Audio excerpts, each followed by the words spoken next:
You hear investment bank and your brain pulls up a marble lobby, a vault the size of a Costco, and a guy named Chad who owns 3 yachts named Synergy. Cute fantasy. Real investment banks make money less like a piggy bank and more like a casino that also does consulting, also sells tickets to the IPO concert, and also whispers secrets into spreadsheet form while wearing a suit that costs more than your car payment. First, disambiguation, because language is a scam.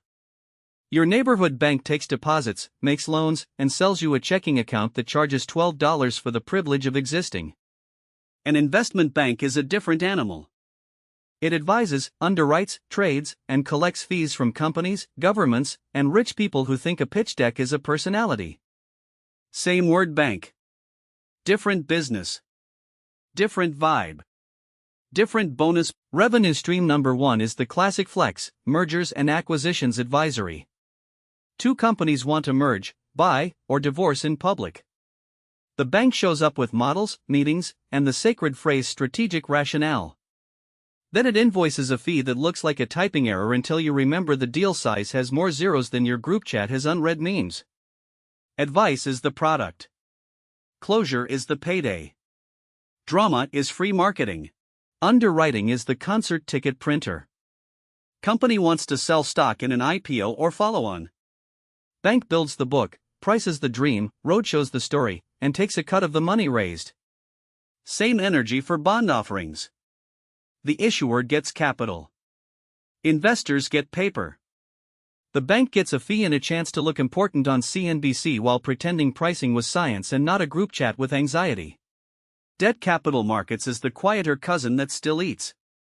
Corporations and governments issue bonds.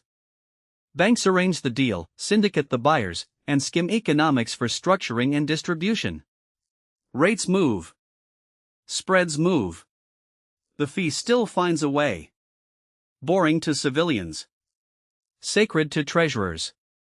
If equity is the fireworks, debt is the. Then come the trading floors, where caffeine meets blinking screens and someone yells size like it is a personality trait.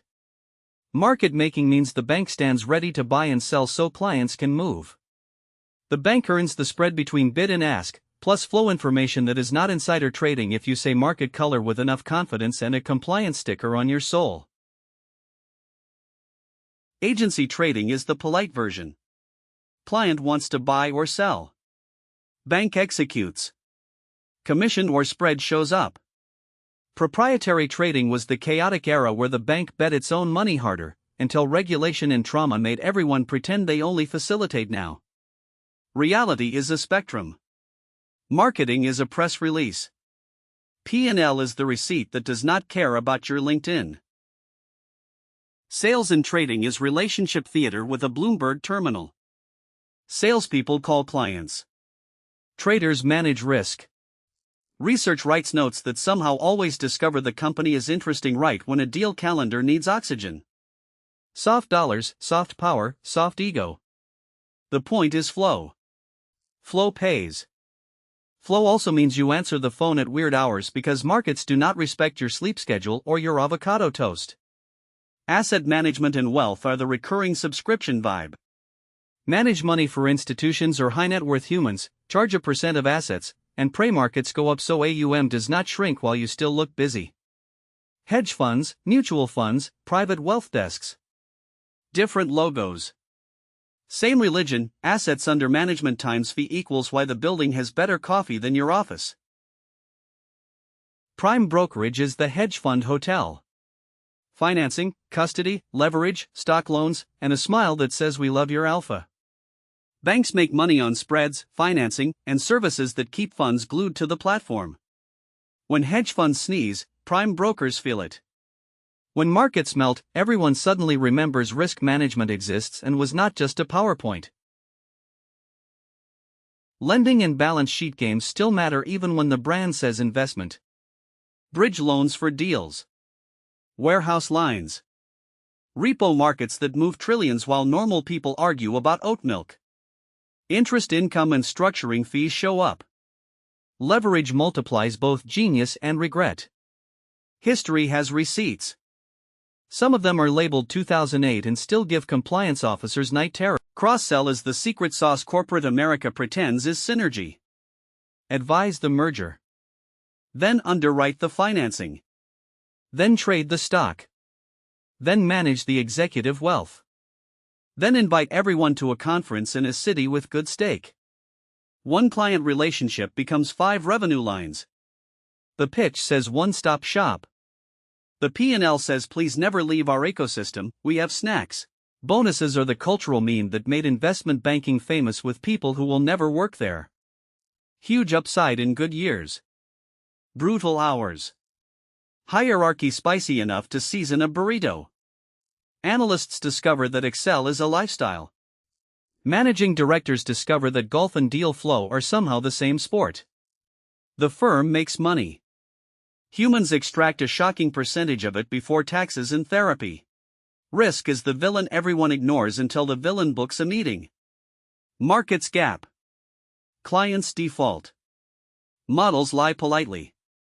Liquidity disappears like a friend who owes you money. Investment banks can print fees in calm weather and absorb pain in storms. That asymmetry is why regulation exists, why capital ratios matter, and why your uncle still thinks Wall Street is a comic book. What investment banks are not: your friendly ATM, your mortgage cosigner by default, or a charity for retail traders who discovered options on TikTok. They serve issuers, institutions, and wealthy clients first. Retail gets the leftover narrative and maybe an app with confetti. Confetti is not alpha. Confetti is marketing with glitter and a push notification. How to read the news without getting hypnotized. When you see record fees, ask which desk. Advisory? Underwriting? Trading? When you see layoffs, ask which cycle just ended. When you see a blockbuster IPO, remember the bank got paid whether your shares later go to the moon or to the shadow realm. Fee income loves announcements. Your brokerage account loves outcomes. The meme summary of the whole machine: investment banks sell access, credibility, distribution, and risk intermediation wrapped in navy suits. They charge for advice, for raising capital, for moving markets, for managing money, and for being the adult in the room when two CEOs want to merge and neither wants to look confused on a Zoom. Bottom line for civilians. Investment banks do not magically print money from a vault. They mint fees from deals, spreads from markets, and recurring cuts from assets they touch. Understanding that stack beats believing Chad and the yacht named Synergy. The yacht is a symptom. The fee schedule is the disease and the business model. If you want the grown-up takeaway, track 3 questions when Wall Street headlines hit. Who paid the fee? Which product was sold? What risk stayed on whose balance sheet? That triangle explains more than 1,000 vibes-based finance threads written by people who think EBITDA is a Pokemon. Disclaimer: energy, because the internet needs it. This is education with jokes, not a career coach, not a stock pick, and not permission to leverage yourself into a new personality. Markets punish confidence and reward process. Investment banks know that. Your group chat sometimes forgets. Quick receipt check before you leave. M&A advice gets deal fees. IPOs and bonds get underwriting cuts. Trading gets spreads and flow. Asset management gets the percent. Prime and lending get financing economics. Cross-sell turns one handshake into 5 invoices. That is the stack. The yacht is optional. Subscribe to Plain Money if you want finance explained like a meme that accidentally went to business school. Next time someone says the banks are printing, you can smile and say which desk, buddy, and watch their soul briefly blue screen while Finn points at a fee waterfall like it is the final boss.